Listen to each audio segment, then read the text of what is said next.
Every true lesson ends with a blessing. This is a time for parents and leaders to speak truth over children's lives, whether it's a prayer of commission, a portion of scripture, or a word of exhortation. The children of Just had the beautiful experience of encountering God and His Word. The idea of blessing is to transition the child from being blessed to being a blessing. This is a time to remind children that they can freely give away the joy, love, truth, and grace they have received from God. The blessing can be done in many ways, but the more intentional you are about it, the more powerful it'll be. Encourage the children to hold their hands out, palms up, as a symbolic posture of receiving. Depending on whether parents are able to join in at this time, you may want them to put their hands on their child's head, or kneel and look him in the eyes as they bless him. Leaders, be sure to model how you envision the blessing working in your church so your volunteers and parents feel comfortable with it. We were thrilled to see that the True curriculum extends a blessing to the kids at the end of each lesson. However, I want to be completely transparent and say that this portion of our morning has been difficult as far as consistency goes.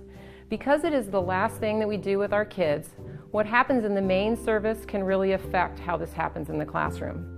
If the service is shorter than normal, parents come before the kids have been blessed.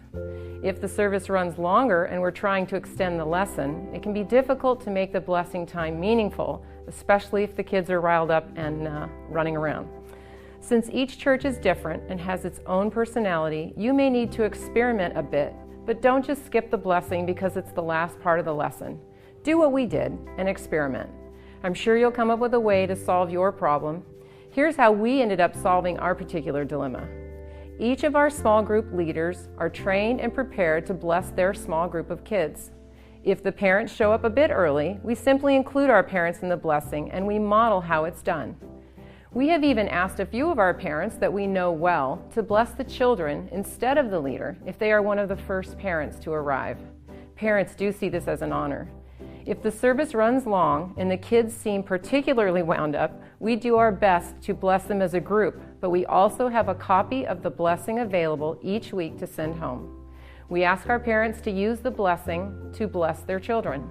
Some parents will do this and some parents won't, and that is why it is best to bless the kids before they leave their small group leaders.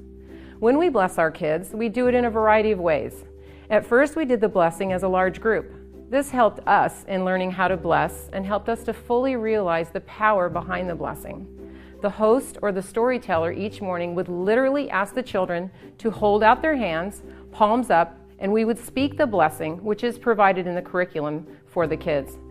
As our journey with True continued, we began to have more and more adults who were comfortable blessing our kids, and we began to bless them in the small groups as the curriculum suggests.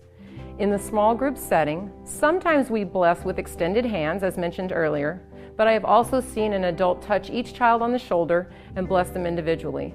The most amazing thing has been to watch a trusted adult and a parent bless a group of kids. Now we are hearing stories of parents who understand the power of a blessing and are able and willing to bless their kids throughout the week, whether it is before a big event at school or a challenging time with a classmate or friend. And that is our ultimate goal.